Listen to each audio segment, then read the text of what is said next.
Bonjour, bonsoir, filles et fils du royaume des cieux, fils et filles du docteur Raphaël, soyez tous bénis dans le nom puissant de Jésus-Christ de Nazareth. Alors, comme à l'accoutumée, nous sommes encore là ce soir, comme toutes ces semaines, chaque jour jusqu'au dimanche, il y aura enseignement et prière. Et donc, je prie à chaque personne de ne pas rater un seul de ces enseignements, parce que ce sera tellement dangereux. Je parle à quelqu'un, dangereux dans le sens que des choses que nous allons sortir, je crois au Saint-Esprit, parce que ce n'est pas par ma force, ni par mon intelligence, mais par l'Esprit de Dieu. Alors, qui sont ceux qui sont connectés ce soir? Dieu a encore une bonne chose pour nous ce soir. Qui sont ceux qui sont connectés? Signalez-vous et nous allons commencer. Alléluia. Très bien. Je vois que les gens sont connectés. Regadabasha. Je vois que les gens sont connectés. Donc, nous allons commencer. Mais avant de commencer toute chose, il est le Dieu, l'alpha et l'oméga, le commencement et la fin. Alors, pour le prier, nous allons tous nous connecter à cette prière. Père éternel, Seigneur Jésus,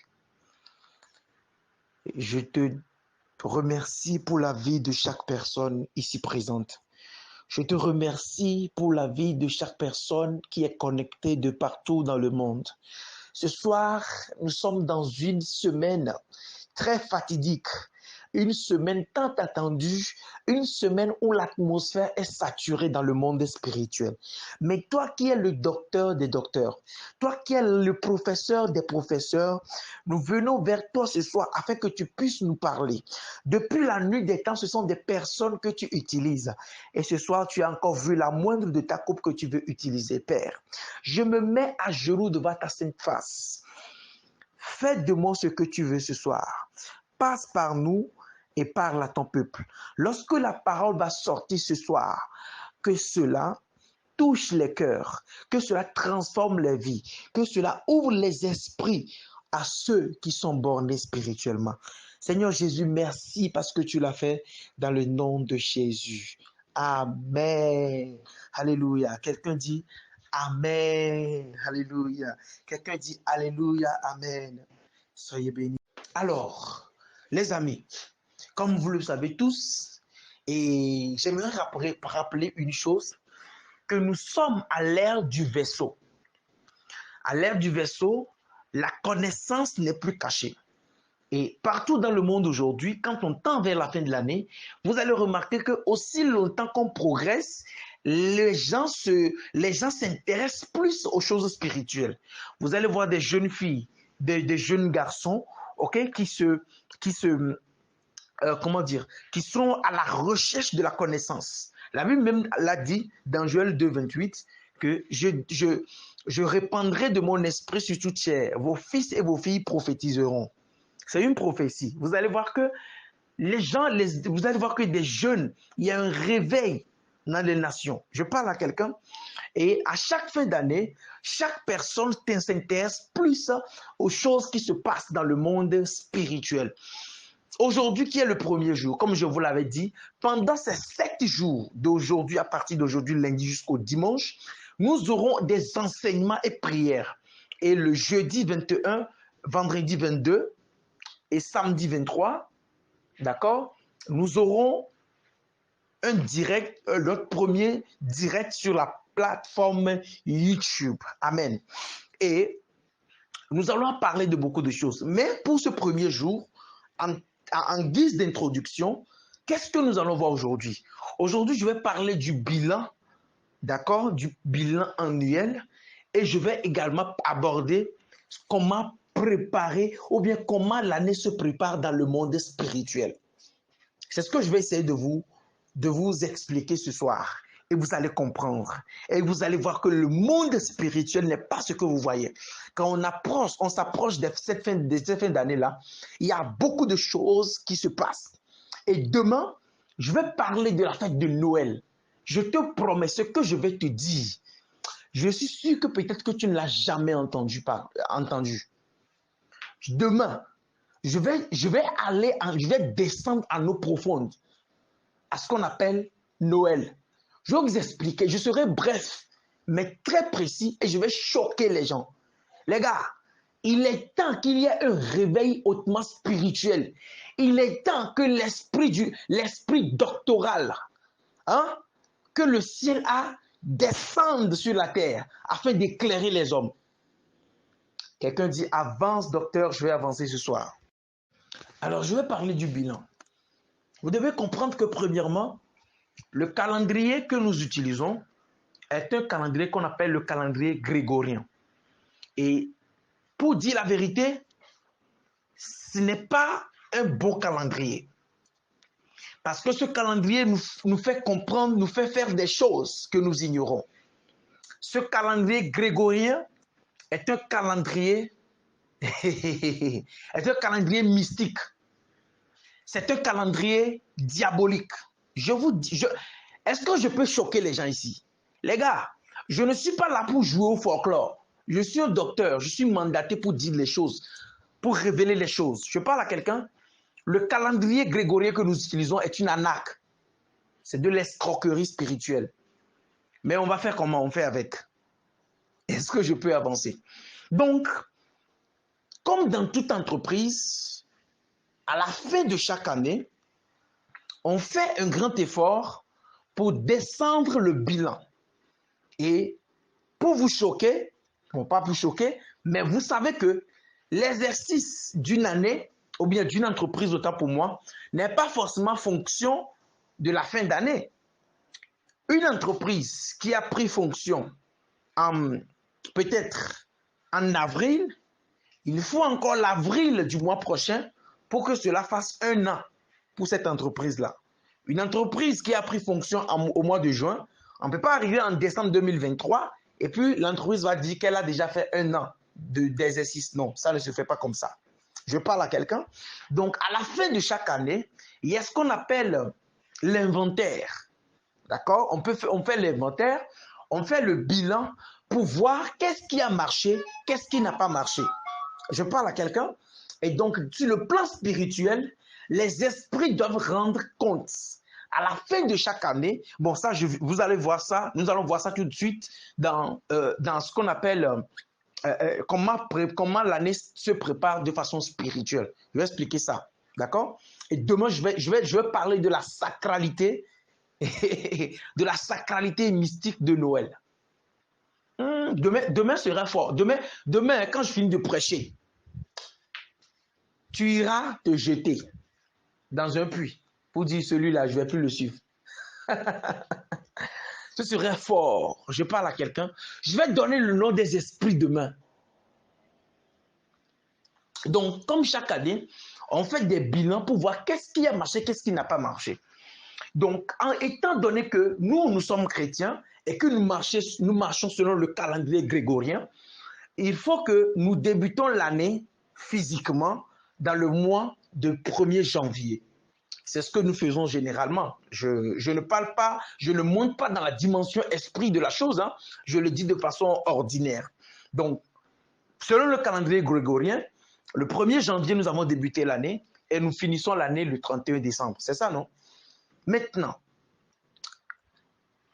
il faut qu'à la fin de chaque année, chaque personne puisse analyser sa vie. Qu'est-ce qui a marché? Qu'est-ce qui n'a pas marché? Ce que je te dis, ce n'est pas nouveau. Mais écoute ce que je dis. Je sais que ce que je dis là, affaire de bilan, qu'est-ce qui a marché, qu'est-ce qui n'a pas marché là. Toi-même, tu sais ça, mais écoute ce que je dis par l'esprit. Il y a des choses que tu n'avais pas soupçonnées, mais que tu allais comprendre tout à l'heure. D'accord? Donc, parlant de bilan alors, il faut que tu fasses, ok, une analyse holistique de ta vie, une analyse générale de ta vie, pour voir qu'est-ce qui n'a pas marché, qu'est-ce qui a marché. Je vais prendre le cas de ta vie, puisque nous parlons de la spiritualité. Qu'est-ce que tu as pu réaliser en cette année 2023? Voilà l'année qui s'achève. Et chaque personne dit, je vais rentrer dans une nouvelle année. Je vais rentrer dans une nouvelle année. Les anciennes choses que j'ai vécues en 2023, je ne vais plus les vivre en 2024. C'est bien et c'est beau de dire ça. Mais la question est de savoir où est-ce que tu es arrivé en cette année 2023. Qu'est-ce que tu as pu réaliser concrètement?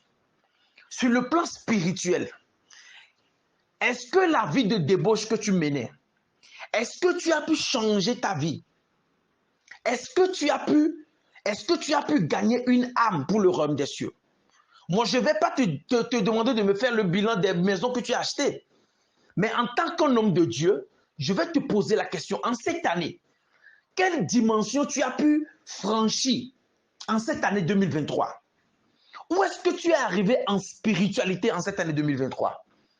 Parce que le bilan général des choses physiques, vous-même, vous allez le faire. Vous-même, vous allez vous dire, oh, cette année, est-ce que j'ai pu acheter un terrain, j'ai pu acheter une maison, j'ai pu faire ceci? Ça, là, je vous demande de le faire vous-même. Ça ne me concerne pas. Mais ce qui me concerne, c'est le domaine spirituel. Beaucoup de personnes ont commencé cette année avec nous. Nos frères, nos sœurs, et comme la prophétie était sortie, que nos proches allaient disparaître. Nous allons perdre nos connaissances, nous allons perdre nos boulots, nous allons perdre plutôt nos collègues de service, nous allons perdre nos proches, nos camarades, nos amis, nos cousins, nos cousines. Et ces choses sont arrivées. D'aucuns même ont perdu leurs parents en cette année 2023. Mais nous avons le privilège. Mais ma question pour toi en cette année, en cette fin d'année, en termes de bilan, c'est de te poser la question. À quel niveau tu es arrivé avec Jésus? Parce que, écoute-moi très bien, on célèbre chaque fois fin d'année. Mais est-ce que tu sais que aussi longtemps que les jours passent, les heures passent, tu te rapproches malheureusement de la mort? Est-ce que tu sais que chaque jour qui passe, ton esprit, ton corps est en train de faire un pas vers le tombeau? Est-ce que tu reconnais que chaque fin d'année ou bien chaque fin d'année ou chaque nouvelle année que tu célèbres, est-ce que tu sais que c'est une dimension, c'est-à-dire c'est un compteur qui tourne en train de te conduire peu à peu vers ta date de péremption? Et dans la spiritualité, ma question pour toi est de savoir à quel niveau tu es arrivé avec Dieu. À quelle dimension tu es arrivé avec le Saint-Esprit. Je ne vais pas te poser la question à savoir quelle maison tu as eue, combien tu as dans ton compte bancaire. Ça, toi-même, tu le feras. Mais ma question est pour toi est que quelle âme, si aujourd'hui, ces personnes que nous avons perdues en cette année 2023, les proches qui ont disparu, nos pères qui sont partis, nos sœurs qui sont parties, nos mères qui sont parties, nous pourrions en faire partie de ces personnes-là. Mais Dieu nous a fait grâce. La question est de savoir, en termes de bilan, si la trompette sonne aujourd'hui net, qu'est-ce que tu pourras présenter à Dieu comme bilan en cette année 2023? Quelle dimension de sacrifice tu as pu offrir à Dieu? Est-ce que tu as pu sacrifier ton cœur? Tu as pu sacrifier ta chair pour éviter la débauche sexuelle afin de plaire à Dieu? Quel sacrifice as-tu octroyé à ton Dieu en cette fin d'année? Si la trompette sonne aujourd'hui, qu'est-ce que tu pourras présenter à Dieu? Il est fort probable, il y a des gens qui sont en vie jusqu'à aujourd'hui, le 18, mais qui ne verront pas même le 31 de cette année. Ça va arriver. Oh, est-ce que je choque quelqu'un? En termes de bilan, je veux que tu me dises, je veux que tu te dises à toi-même, en termes de bilan, je ne te demande pas de devenir parfait du jour au lendemain. Nous tendons vers la fin de l'année. Aujourd'hui, je ne suis qu'à l'introduction de mon message. Et je veux que tu prêtes attention à ce que je dis. Parce que je sais que là où peut-être tu es en train de m'écouter, tu dis non, qu'est-ce qu'il est en train de raconter? Écoute-moi très bien. Je ne vais pas te parler des maisons, des voitures, des biens matériels de ce monde. Mais je te parle en tant que prophète. Ce que je te dis là, c'est plus important que ce que tu as.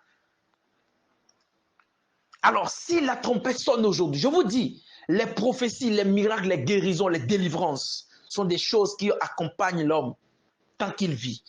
Mais quand tu rends l'âme, qu'est-ce que tu peux montrer à Dieu? Étant donné que tu es chrétien, l'obligation la plus impérieuse, c'est de gagner des âmes. En cette année, fais le bilan spirituel pour voir qu'est-ce que tu as pu offrir à Dieu. À quel niveau tu es arrivé avec Dieu. Et il y a des gens qui sont là que pour les délivrances, pour les guérisons, pour les miracles. C'est bien beau. Mais la Bible déclare que tout ça, ça ne servira à rien le jour du jugement. Le jour du bilan général du monde. Qu'est-ce que tu veux présenter à Dieu? Est-ce que tu as amélioré ta vie? Je ne te demande pas de devenir saint en même temps. Ça ne peut pas se faire. Mais est-ce que tu as essayé en cette année de marcher selon la voie de Dieu? Est-ce que tu as essayé en cette année? Si jamais tu n'arrives pas à voir 2022, si jamais tu n'arrives pas à voir l'année 2024, si jamais tu n'arrives pas à atteindre le 1er janvier, est-ce que dans ton bilan, est-ce que tu as gagné ce ne serait que 5 âmes pour le royaume des cieux? Est-ce que tu as pu abandonner les mauvaises vies? Est-ce que tu as pu, en termes de bilan, tu pourras présenter à Dieu Seigneur. Avant, je sortais avec 9 gars. Mais aujourd'hui, par ta parole, je ne sors qu'avec 2. Bien sûr, tu es encore dans la débauche, mais c'est un résultat positif. Dieu ne te demande pas de devenir saint du jour au lendemain, parce que la sanctification est un processus. Nul ne deviendra saint du jour au lendemain, mais ça se passe par des étapes de façon progressive. Ma question pour toi ce soir, qu'est-ce que tu peux présenter à Dieu en cette fin d'année? Est-ce que tu as arrêté le mensonge? Est-ce que tu as arrêté de tromper ton mari? Est-ce que tu as arrêté de tromper ta femme? Est-ce que tu as arrêté de mentir? Est-ce que tu as voulu t'approcher plus de Dieu cette année? Est-ce que tu fais l'effort de devenir un vrai enfant de Dieu? Est-ce que tu es arrivé? Parce que la Bible déclare qu'un temps arrivera où les vrais adorateurs, adoreront le Père en esprit et en vérité. À quel niveau tu es de ta vie chrétienne? Parce que moi, je te parle du bilan spirituel.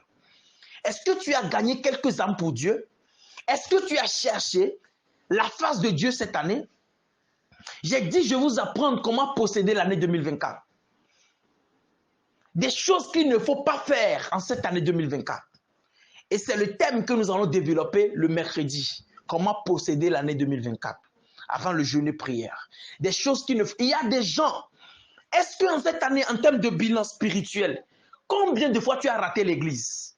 Combien de fois tu as été en retard à l'église? En cette année, combien de fois tu as raté l'église? Combien de fois tu as été correct dans le paiement de tes dîmes? Combien de couples tu as réconcilié?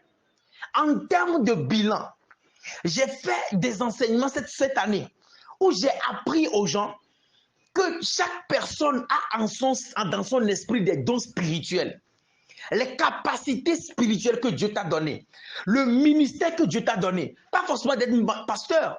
Peut-être que toi, ta mission, ton ministère, c'est de soutenir les hommes de Dieu. C'est de payer les instruments dans les églises. Toi, ton ministère, peut-être, c'est d'aider les orphelins. Toi, tu es peut-être un corps médical. Tu es peut-être dans le corps médical, tu es médecin. Combien d'avortements tu as fait aux jeunes filles? Combien d'opérations de curettage tu as fait? Combien de personnes tu as trompé? Combien de personnes tu as escroqué? Toi, en tant que sage-femme, combien de jeunes filles avec combien de jeunes filles tu as procédé à l'opération d'avortement? Combien? Essaie de faire le bilan pour voir si la trompette sonne aujourd'hui. Est-ce que tu seras apte? Tu seras admis ou admise au royaume des cieux? Combien de fois tu as été fidèle à la parole de Dieu? Est-ce que cette année, tu as fait de la Bible comment dire, ton médicament journalier? Est-ce que tu as cherché la face de Dieu cette année? Combien de fois tu as lu la Bible? Les gars, il est bel et bien de faire des bilans théoriques, des bilans financiers, des bilans matériels. Mais la meilleure des choses, c'est de faire un bilan spirituel. Et dans ton bilan, tu dois découvrir si tu t'es approché plus de Dieu cette année ou tu t'es plus éloigné de Dieu. Et si tu t'es plus éloigné de Dieu, c'est dangereux pour toi. Donc, en cette année, si avant, tu priais beaucoup, tu priais peut-être 2 heures, mais cette année, tu as vu que tu as diminué, tu as eu un bilan négatif. Est-ce que je parle à quelqu'un? Donc, que chacun examine sa vie. Des choses que tu faisais, est-ce que cette année, tu as pu changer? Dieu ne veut pas que tu deviennes bon du jour au lendemain, mais que tu essayes de devenir quelqu'un de bien. Je parle à quelqu'un? Ça, c'est la phase du bilan. Le bilan spirituel. Combien de personnes tu as trompées aujourd'hui? Combien de personnes tu as tuées? Des mauvaises choses que nous avions faites sur le plan spirituel. Nous avions peut-être offensé Dieu des fois. Nous avons peut-être menti sur le compte des gens. Mais en cette année, en cette fin d'année, essaie de faire un bilan spirituel. Et si le bilan est négatif, c'est le moment de briser les choses. Nous allons prier et nous allons briser les choses. Mais bien avant, il faut que tu fasses un bilan pour voir l'état de ton bilan. Si le bilan est positif, c'est bon. Si le bilan est négatif, il faut que tu changes. Il faut que tu prennes une bonne décision. Pourquoi je fais cette introduction? Parce que tout ce que nous allons faire tout au long de cette semaine sera, écoutez-moi, sera quelque chose de spirituel. Alors, il faut que tu fasses ce bilan pour voir les mauvaises choses que tu as faites. Parce que dans le monde spirituel, avant qu'il y a une loi qui pèse, il y a comme une balance spirituelle. Et si dans la balance, les mauvaises choses pèsent plus que les bonnes choses, tu vas beau prier, mais ça ne va pas marcher. Ah, je vais choquer quelqu'un. Dans le monde spirituel, tu vas beau prier, mais les choses ne vont pas changer. Parce que dans la balance, les mauvaises choses pèsent plus que les bonnes choses. Ah, donc c'est pour ça que je veux que tu fasses un bilan pour voir si les mauvaises choses pèsent plus que les bonnes choses. Alors là, tu vas vers la face de Dieu, tu pries, tu demandes pardon à Dieu. Et pour que la balance soit équilibrée avant que les autres travaux spirituels ne commencent le jeudi. Oh, tu n'as pas compris. Aujourd'hui, lundi, mardi et mercredi seront des jours d'enseignement. Mais le jeudi, vendredi, samedi seront les jours de feu. Ça va être dangereux, hein? Ok. Est-ce que je peux avancer? Maintenant, je vais vous parler de comment l'année se prépare de façon spirituelle. Comme ça, parce que les chrétiens sont les seuls à être naïfs dans cette histoire de fin d'année. Est-ce que je peux avancer? Dis avance, docteur, je vais avancer. Alors, écoutez, chaque année ou chaque saison est définie par un esprit. Je peux choquer quelqu'un? Les esprits qui opèrent avec le mois de janvier sont différents des esprits qui opèrent avec le mois de février, le mois de mars. C'est pour ça que vous allez voir que dans les 12 signes, il y a 12 mois de l'année. Il y a 12 signes du zodiaque. Les 12 disciples de Jésus. Amen. Et même les heures que nous utilisons sont scindées par le chiffre 12. Je parle à quelqu'un? Donc, chaque mois est défini par son esprit. Et aussi longtemps que nous montons avec les mois, les esprits deviennent plus puissants. Et le 12e signe, amen, ou le 12e mois de l'année, est le mois du règne spirituel. Et c'est également le mois de la transition. Je parle à quelqu'un. Et donc, dans ce mois de décembre, tous les esprits doivent rendre compte au chef des esprits. Et tu ne pourras pas venir rendre un compte négatif à ton patron. C'est pour ça toutes les âmes que les esprits n'ont pas pu manger, n'ont pas pu tuer, n'ont pas pu dévorer depuis janvier, s'ils arrivent en décembre, ils vont faire tout et tout, d'accord, pour gagner plus d'âmes afin d'être gradés l'année prochaine. Oh, je peux choquer quelqu'un. En fonction de ton résultat, c'est comme dans les entreprises. Écoutez, tout ce que nous voyons sur cette terre, c'est des choses qui se produisent déjà dans le monde spirituel. Je peux avancer. Donc, aussi longtemps que dans une entreprise, si à chaque année, vous rendez un bilan positif, vous serez promu l'année prochaine. Vous serez gradé l'année prochaine. C'est la même chose qui se passe dans le monde des esprits. Et je vous ai dit que les 2 derniers mois, comme je vous dis, chaque année, chaque mois qui passe, les esprits qui gouvernent chaque mois deviennent puissants. Donc, dans le mois de novembre, aussi, puisque c'est le mois qui vient avant le mois du bilan, il y a les esprits. Oh, je parle à quelqu'un. Il y a l'esprit du mois de novembre. Et c'est pour ça que je vous dis que le 1er novembre, il y a la fête des morts qui ouvre la porte aux esprits déchus, aux anges déchus, aux esprits démons de faire leur apparition. Écoutez, il y a des portes spirituelles que si jamais ces portes sont fermées, aucun esprit ne peut agir dans ta vie. C'est pour ça qu'il est très dangereux de faire la consultation. Je parle à quelqu'un. Donc, comment ça se prépare? Dans le monde des esprits, les esprits essaient de gagner plus d'âmes, essaient de gagner plus de personnes, essaient de gagner plus afin d'être promus l'année qui va suivre. Et en cette fin d'année, pour être promu, pour déjà commander l'année, les gens qui sont dans le monde, ils commencent déjà par faire des sacrifices. Ils commencent déjà par faire des sacrifices.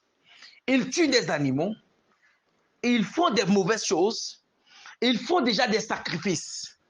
Chaque nuit, ils sont déjà en train de commander la nuit. Ils sont déjà en train de commander l'année en faisant des sacrifices, en invoquant des esprits des morts, en invoquant des esprits déchus, afin de maintenir l'équilibre, afin de devenir plus puissant. Mais le chrétien est le seul qui ne fait aucun sacrifice. Dans le monde des ténèbres, les esprits déjà commencent déjà par faire des sacrifices et programmer ceux qu'ils vont tuer l'année prochaine. Ils établissent déjà un bilan, ils établissent déjà une prévision pour l'année prochaine et ils mettent déjà en place des stratégies pour pouvoir atteindre ces objectifs-là. C'est pour ça qu'il est important qu'à chaque fin d'année, que tu puisses faire des dons. À des hommes, ce n'est pas écrit dans ce que je dis là, ce n'est pas écrit dans la Bible. Je parle en fonction de ma connaissance spirituelle. C'est pour ça qu'il est important. Et si je dis ça, les gens vont penser que je suis en train de demander de l'argent. Mais c'est mieux parce que les hommes de Dieu en ces moments-là, tous les hommes spirituels en général, en ces temps d'année, c'est des gens qui se retirent, qui se rechargent spirituellement, qui soient des combats. C'est-à-dire, c'est des gens qui montent dans leur plus grande dimension en cette année, en cette fin d'année. Donc, c'est pour ça qu'il est important qu'un chrétien fasse des dons, aux veuves et aux orphelins en cette fin d'année. Vous allez voir que c'est des choses qui se font de façon générale, mais vous ne comprenez pas. Ce sont des choses pour maintenir l'équilibre dans la balance des esprits. C'est pour ça, si tu es chrétien, non seulement tu pries, mais il faut que toi aussi tu fasses des sacrifices. C'est comme ça qu'on prépare l'année. On ne peut pas préparer quelque chose qui va arriver sans que le sacrifice ne soit fait sur l'autel. C'est pour ça qu'il faut faire, à la fin de l'année, on fait souvent des dons aux veuves et aux orphelins. Non seulement aux veuves et aux orphelins, mais aussi des hommes de Dieu, des sacrificateurs. Il faut que l'onction de quelqu'un te couvre en cette fin d'année. Il faut que tu sois dans le programme d'un homme de Dieu qui monte à la montagne. Et ça là, ça doit te coûter une offrande. Je ne demande pas à quelqu'un de venir me faire offrande. Hein. Faites-le à vos pasteurs, là où vous priez. Je parle à quelqu'un, je t'enseigne juste. Je ne parle pas pour mon intérêt. C'est pour ça que je précise. Va le faire dans ton église, pas au docteur Raphaël. À moins que l'Esprit de Dieu te pousse à le faire comme ça. Je peux avancer. Ou si tu n'as pas affaire aux hommes de Dieu. Parce que cette fois-ci, quand on parle souvent des dons et des offrandes, des choses comme ça, les gens pensent que, oh non, lui, là, il veut l'argent. Hé, mon dos. Je parle à quelqu'un. Donc, il faut faire des dons aux choses-là. Faire ces sacrifices-là. Je vais vous expliquer. Quand on parle de préparer l'année, qu'est-ce que ça fait?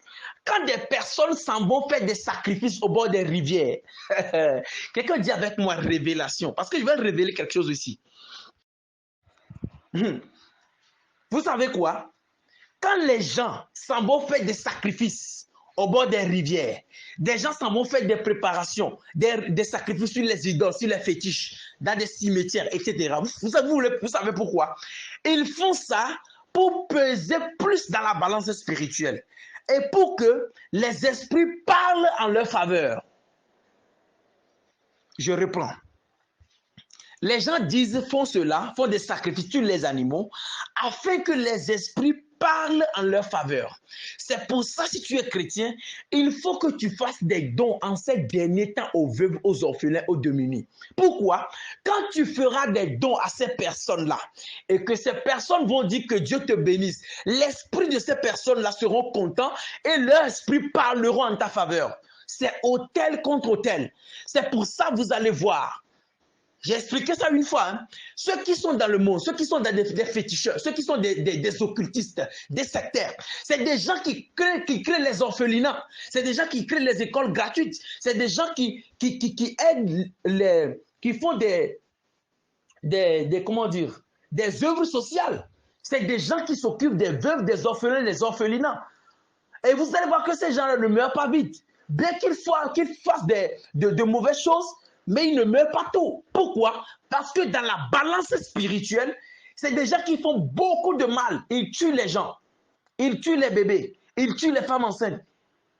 Mais d'un autre côté, ils font beaucoup de bien et le cri de sang qu'ils ont versé là sont en train de parler contre eux. Et ça peut les maudire. Mais pour empêcher cette voix-là qui parle de dominer, ils s'en vont faire beaucoup de bien. Donc, c'est esprit contre esprit. L'esprit du sang, l'esprit des personnes qu'ils ont tuées contre l'esprit des personnes à qui ils ont fait du bien.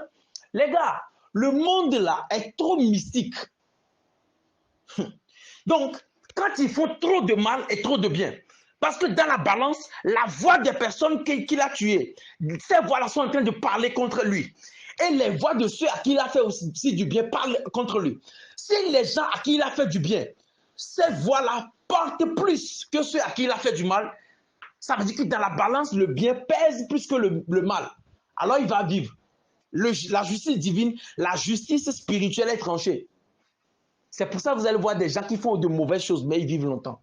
Voilà le secret. C'est pour ça, mais le chrétien est le seul qui ne comprend pas ça. Le chrétien est le seul qui n'a pas d'argent. Le chrétien est le seul qui n'en a pas pour vous donner à quelqu'un. Je ne te dis pas forcément de donner à un homme de Dieu, mais faites des choses, faites des biens aux personnes pour que leur esprit parle en ta faveur. Je ferai un enseignement sur le jugement spirituel. C'est pour ça que je te demande de faire un bilan. Si tu vois que c'est le bilan négatif, autant aller vers la face de Dieu en même temps. Réclamer et demander pardon pour que la balance soit juste. Sinon, tout ce que nous allons faire là, tu peux prier et tu n'auras peut-être pas le résultat. Mais je déclare que tu auras le résultat au nom de Jésus. Donc, si dans la balance, ça ne pèse pas pour toi, ça va peser contre toi. C'est pour ça qu'il faut que ta balance soit équilibrée. Avant que nous ne commencions les jeûnes et prières le jeudi, je parle à quelqu'un. Je ne vais pas trop aller dans les détails parce que Patrick, depuis la Guadeloupe, m'a demandé de parler sur Noël, expliquer cette fête-là, l'origine. Est-ce que c'est biblique? Est-ce que c'est bon qu'un chrétien fête la fête de Noël? Je vais expliquer ça demain. Et le mercredi prochain, le mercredi qui vient, je vais vous apprendre comment préparer l'année. Des choses qu'il ne faut jamais faire quand tu veux rentrer dans une nouvelle année. Des choses qu'il faut faire pour rentrer dans une nouvelle année.